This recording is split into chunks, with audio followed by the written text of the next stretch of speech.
ಸೂರ್ಯ ನಿರ್ಭರ agritech ಕಡೆಯಿಂದ ಈ ಕುಂಟೆ ಅಂತ ಮಾಡಿದೀವಿ. ಬಹಳಷ್ಟು ಜನ ನೀವು ನೋಡಿರ್ಬೋದು.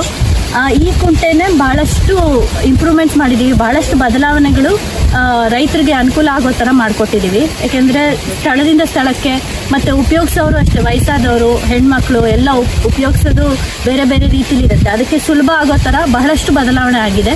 ಅದನ್ನ ತೋರಿಸ್ಕೊಡ್ತೀನಿ. ಒಂದು ಡಬಲ್ ವೀಲ್ ವೀಡರ್ ಮಾಡಿದೀವಿ. ಇದೆಲ್ಲ ತರಕಾರಿ, ಸೋಯಾಬೀನ್ 18 ಇಂಚು ಇಲ್ಲ ಇನ್ನೂ ಹೆಚ್ಚು ಕೊಟ್ಟಿರೋ ಅಂತ ಬೆಳೆಗಳಿಗೆ ಡಬಲ್ ವೀಲ್ ವೀಡರ್ ಸೂಟಬಲ್ ಆಗುತ್ತೆ. ತರಕಾರಿ ಆಗಿರ್ಬೋದು, ತೊಗರಿ, ಕಡಲೆ, ಹೂಗಳು, ಇವೆಲ್ಲದಕ್ಕೂ ಡಬಲ್ ವೀಲ್ ವೀಡರ್ ಆಗುತ್ತೆ.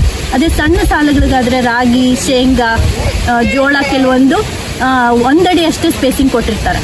ಅದಕ್ಕೆ ಅಂತ ಸಿಂಗಲ್ ವೀಲ್ ವೀಡರ್ ಅಂತ ಮಾಡಿದ್ವಿ. ಈಗ 2 ಥರ ಮೆಷಿನ್ ಮಾಡಿದ್ದೀವಿ. ಇದಕ್ಕೆ ಮತ್ತೆ ಕಡ್ದು ಬಡ್ದು ಮಾಡೋದಕ್ಕೆ ಆಂಗಲ್ ಅಡ್ಜಸ್ಟ್ಮೆಂಟ್ಸ್ ಕೂಡ ಬೇರೆ ರೀತಿಯಲ್ಲಿ ಬಹಳ ಸುಲಭ ಆಗೋ ಥರ ಜಸ್ಟ್ 1 ಬೋಲ್ಟ್ ಅಡ್ಜಸ್ಟ್ಮೆಂಟ್ ಥರ ಕೊಟ್ಟಿದ್ದೀವಿ. ನೀವಿಲ್ಲಿ ನೋಡ್ಬೋದು. ಇದಕ್ಕೆ ಕುಂಟ ಹಾಕಿದೀವಲ್ಲ, ಇದೇ ರೀತಿ ಬಲರಾಮನ್ ನೇಗಿಲು ಮತ್ತೆ ಬೋಧಿ ಎರ್ಸೋದು, ಈ ಥರ ಬೇರೆ ಬೇರೆ ರೀತಿ ಅಡ್ಜಸ್ಟ್ಮೆಂಟ್ ಬರುತ್ತೆ.